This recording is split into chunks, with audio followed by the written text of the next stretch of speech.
Hello दोस्तों, मैं नवीन इस फिजिक्स की क्लासेस में आप लोग सभी लोगों को स्वागत करता हूं। कल हम लोग पढ़े हुए थे मापन, पार्ट 1 था उसका, आज पार्ट 2 पढ़ रहे हैं मात्रक। कल हम भौतिक राशि के बारे में पढ़े हुए थे जो मेरे पिछले वीडियो में है, आप लोग देख लीजिएगा। आज उससे आगे चलते हैं, मात्रक के बारे में समझने की थोड़ा कोशिश करते हैं। मात्रक किसे कहते हैं? देखिए इस यहाँ पे लिखा हुआ है, ऐसा मात्रक जिसका उपयोग भौतिक राशि मापने के लिए किया जाता है। यानी कि देखिए किसी भी राशि को मापने के लिए जिस यूनिट का प्रयोग करते हैं उसे ही मात्रक कहते हैं। जैसे कि लंबाई को मेजर करने के लिए हम मीटर का उपयोग करते हैं, यह एक मात्रक हुआ। समय को मापने के लिए हम टाइम का उपयोग करते हैं, यह एक मात्रक हुआ। द्रव्यमान को मापने के लिए हम केजी का उपयोग करते हैं, यह सभी मात्रक है। यहाँ पे हम कुछ मात्रकों का नाम लिख चुके हैं, जैसे कि देखिए फुट, सेंटीमीटर, मीटर, ग्राम, द्रव्यमान, यह सब मेजरमेंट किया जाता है इसके द्वारा, यह सब मात्रक कहलाता है। और देखिए आगे बढ़ते हैं, मात्रक को मुख्य रूप से 3 भागों में बांटा गया है मेरे दोस्तों। मात्रक को 3 भागों में बांटा गया है। पहला है मूल मात्रक, दूसरा है व्युत्पन्न मात्रक और तीसरा है सहायक मात्रक। देखिए एक एक कर हम इनको समझने की कोशिश करते हैं। पहले हम मूल मात्रक को समझते हैं, आखिर मूल मात्रक किसे कहते हैं। देखिए यहाँ पे स्पष्ट तौर पर लिखा गया है, ऐसा मात्रक जो किसी अन्य मात्रक पर निर्भर नहीं रहता है उसे हम मूल मात्रक कहते हैं। ठीक है, देखिए यहाँ पे मूल मात्रकों की संख्या कितनी है, आपसे कोई पूछेगा तो क्या बताइएगा? 7। टोटल मूल मात्रकों की संख्या मेरे दोस्तों 7 है। जैसे कि पहला है लंबाई, द्रव्यमान, समय, ताप, ज्योति तीव्रता, विद्युत धारा और रसायन के क्षेत्र में पदार्थ का द्रव्यमान। मतलब कि मूल मात्रक थोड़ा समझिए। देखिए सबसे पहले यहाँ पे फोकस कीजिए, इसका परिभाषा क्या कह रहा है और ये जो 7 मात्रक है ये इसको क्यों डिनोट कर रहा है? कर रहा है ऐसा मात्रक जो किसी अन्य मात्रक पर निर्भर नहीं रहता है। मान लीजिए देखिए जैसे लंबाई जो है से किसी और मात्रक पर निर्भर नहीं रहेगा। जैसे हमें लंबाई ज्ञात करना है तो हम डायरेक्ट ज्ञात कर सकते हैं, लेकिन अगर हमें चाल ज्ञात करना है तो चाल बराबर क्या होता है? दूरी बटा समय। हमें दूरी भी अलग से लेना पड़ेगा और कितना समय लिया वो भी अलग से लेना पड़ेगा और उसके बाद उनको डिवाइड कीजिएगा तब निकलेगा आपका चाल। लेकिन लंबाई मापने के लिए डायरेक्ट आप मीटर में ले लीजिए। तो ये सब क्या है? जो डायरेक्ट एक तरह से अपना पर खुद पर निर्भर करे, खुद एक यूनिट के रूप में अपने आप को प्रस्तुत करे और दूसरे पर निर्भर ना रहे, उसे हम मूल मात्रक कहते हैं। जैसे कि देखिए लंबाई का क्या होता है? लंबाई को हम मीटर में मेजर कर लेते हैं डायरेक्ट, द्रव्यमान को डायरेक्ट हम केजी में मेजर कर लेते हैं, समय को हम डायरेक्ट, टाइम को हम डायरेक्ट किस चीज में मेजर करते हैं तो सेकंड में, ताप को इसी तरह से मेजर करते हैं टेम्परेचर सेल्सियस में या केल्विन में, किसी में, ठीक है। ज्योति तीव्रता, विद्युत धारा, ये सब को हम मेजरमेंट डायरेक्ट करते हैं। इसके लिए हमें किसी दूसरी राशि की आवश्यकता ही नहीं होती है। यहाँ पर फिर देखिए मूल मात्रक समझ गए और दूसरा समझिए सहायक व्युत्पन्न मात्रक। और मूल मात्रक और व्युत्पन्न मात्रक अच्छा ढंग से अगर समझ जाइएगा तो दोनों में अंतर स्पष्ट हो जाएगा। जैसे कि देखिए व्युत्पन्न मात्रक किसे कहते हैं? ऐसा मात्रक जो किसी अन्य मात्रकों की सहायता से लिखी जाती है उसे हम व्युत्पन्न मात्रक कहते हैं। जैसे कि देखिए व्युत्पन्न मात्रक में क्या हुआ? चाल, हमें एक तरह से चाल जो है सो व्युत्पन्न मात्रक है। यानी कि देखिए चाल निकालना होगा तो दूरी लेंगे और समय लेंगे, यानी कि दूरी कितना तय किया तो दूरी तो हो गया आपका मूल मात्रक और समय हो गया मूल मात्रक। दो ठो मूल मात्रक को आपस में डिवाइड किए तो चाल निकला। लेकिन यह 2 मूल मात्रक का आवश्यकता पड़ा। जब 2 मूल मात्रक या 2 से अधिक मूल मात्रक के आवश्यक लेकर कोई नया मापक का निर्माण हो तो वो क्या होता है? व्युत्पन्न मात्रक। समझ गए? देखिए चाल बराबर दूरी बटा समय है, इसे हम मीटर प्रति सेकंड में लिखते हैं। देखिए ये दूरी जो है सो क्या हो गया? मूल मात्रक। समय क्या है? मूल मात्रक। अब इन दोनों को डिवाइड कीजिएगा तो चाल जो आएगा सो व्युत्पन्न मात्रक हो जाएगा। मतलब क्या? देखिए इसका परिभाषा स्पष्ट हो रहा है, जो ऐसा मात्रक जो किसी अन्य मात्रकों की सहायता से व्यक्त की जाती है। देखिए अन्य मात्रकों की सहायता का मतलब क्या हुआ?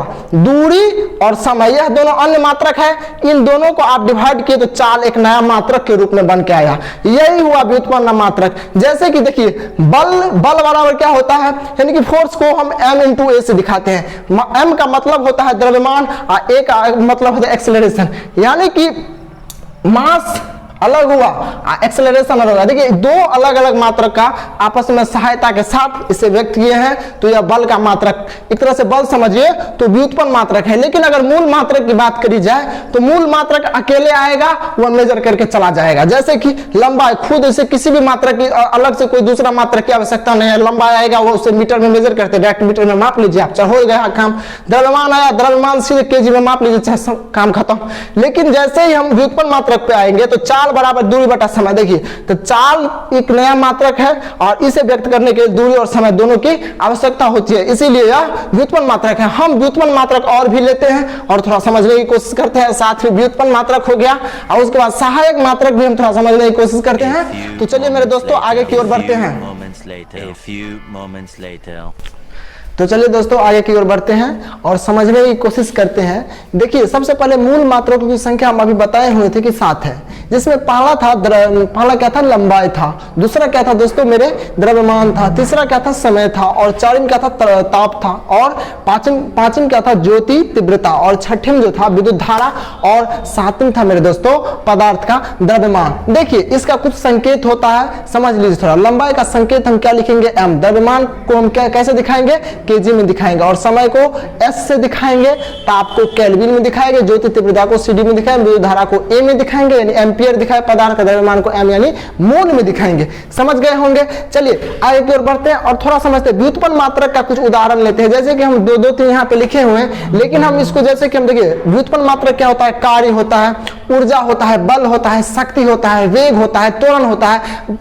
जो राशि किसी दूसरे के सहायता से व्यक्त की जाती है, जो किसी दूसरे के मदद से व्यक्त की जाती है, उसे हम व्युत्पन्न मात्रक कहते हैं। हालांकि ये अभी थोड़ा थोड़ा आप लोगों को समझ आया होगा, लेकिन जब हम कार्य के बारे में हम अच्छा ढंग से एक्सप्लेन करेंगे, ऊर्जा शक्ति इस सब के बारे में अगर अच्छा ढंग से हम जब एक्सप्लेन करेंगे तो आप लोगों को पूरा तरह से स्पष्ट हो जाएगा जो किस कारण से यह व्युत्पन्न मात्रक है। अभी शुरुआत है, आगे की ओर बढ़ेंगे तो आप लोगों को अच्छा ढंग से, शायद आशा करता हूं कि समझ आ जाएगा। ठीक है, तो दोस्तों आगे की ओर बढ़ते हैं। देखिए हम अभी मात्रक का 3 प्रकार होता है, अभी पढ़ा चुके थे। कौन कौन, मूल मात्रक, व्युत्पन्न मात्रक और सहायक मात्रक। मूल मात्रक हम बता दिए, उसके बाद व्युत्पन्न मात्रक हम बता दिए। अब बताना है हमको सहायक मात्रक। देखिए सहायक मात्रक का कुछ लिखा हुआ है, इसका परिभाषा कुछ देख लेते हैं, उसके बाद इसे समझने की कोशिश कीजिएगा आप लोग। जैसे कि लिखा हुआ है, यहाँ पे लिखा हुआ है, वे राशि जो मूल राशियों की सहायता करता है। मतलब क्या हुआ, जो मूल राशियों की सहायता करता है। जैसे मूल राशि का मतलब क्या हुआ,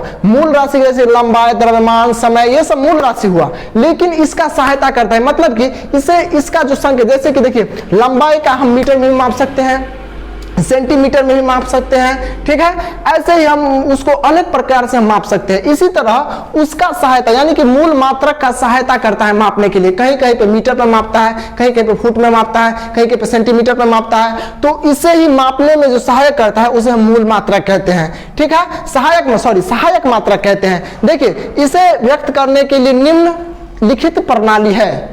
ठीक है, इसे व्यक्त करने के लिए निम्नलिखित प्रणाली है। मतलब क्या हुआ, देखिए फुट, पाउंड, सेकंड प्रणाली, यह एक प्रणाली है। दूसरा क्या हुआ, सेंटीमीटर, ग्राम, सेकंड प्रणाली। और तीसरा क्या, मीटर, किलोग्राम, सेकंड प्रणाली। और चारिम क्या है, अंतरराष्ट्रीय प्रणाली।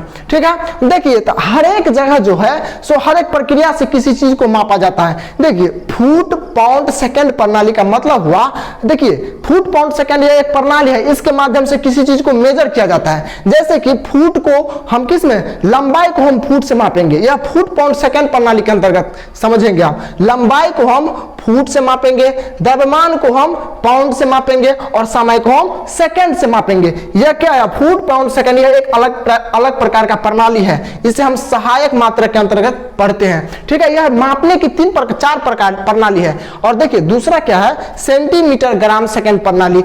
इसके अंतर्गत लंबाई को हम सेंटीमीटर में मापेंगे। ठीक है, द्रव्यमान को हम ग्राम में मापेंगे और समय को हम सेकंड में मापेंगे। समझ आता होगा आप लोगों को। ठीक है, और देखते हैं आगे की ओर बढ़ते हैं। और इसी तरह तीसरा एक और मात्रक है जो क्या है, मीटर, किलोग्राम, सेकंड प्रणाली। ठीक है, देखिए इसके अंतर्गत मीटर को हम क्या करेंगे, लंबाई को हम मीटर में मापेंगे, किलोग्राम को हम यानी कि द्रव्यमान को हम किलोग्राम में मापेंगे और समय को हम सेकंड में मापेंगे। और एक अंतरराष्ट्रीय प्रणाली है जिसे एसआई मात्रक के नाम से जानते हैं। अभी हम लोग एसआई मात्रक, अगर हर चीज में हम एसआई मात्रक पढ़ते हैं, यह सब प्रणाली पुराना है, इसका अक्सर उपयोग नहीं हो पाता है, लेकिन इंटरनेशनल प्रणाली का हर एक जगह उपयोग होता है। इन जैसे कि देखिए फुट, पाउंड, सेकंड प्रणाली, सेंटीमीटर, ग्राम, सेकंड प्रणाली, मीटर, किलोग्राम, सेकंड प्रणाली और अंतरराष्ट्रीय प्रणाली। इसको हम विस्तार पूर्वक कल अध्ययन करेंगे। आखिर फुट, पाउंड, सेकंड प्रणाली कहां से आया, इसका खोज किसने किया, आखिर इससे सबसे पहले कौन सा प्रणाली आया मेजर करने के लिए। उसके बाद दूसरा नंबर पर सेंटीमीटर, ग्राम, सेकंड प्रणाली आया, इसका खोज क्यों हुआ, इसका कारण क्या था, आखिर कौन से वैज्ञानिक इसकी खोज की, उसके बाद मीटर किलोग्राम सेकेंड प्रणाली कहां से आया। ठीक है, इसको मैं क्या करूंगा कल, जैसे कि व्युत्पन्न मात्रक जो अभी पढ़ा चुके हैं, उसके बाद सहायक मात्रक जो है उसको मैं विस्तार से कल, इसके जो विभिन्न प्रकार है, यह निम्नलिखित तरीका से मापा जाता है, इनको मैं कल विस्तार से इसका अध्ययन करूंगा और अच्छा ढंग से समझाने का प्रयास करूंगा। अब आज के लिए इतना ही, और हमारे साथ जुड़े रहिए, और ऐसा ही वीडियो आप पाने के लिए इस चैनल को सब्सक्राइब कीजिए, लाइक कीजिए और शेयर कीजिए, और कोई भी समस्या होता है तो कमेंट बॉक्स में कृपया करके अपना मैसेज छोड़िए। शायद आशा करता हूं कि आप लोगों को समझ आएगा। धन्यवाद, बेस्ट ऑफ लक।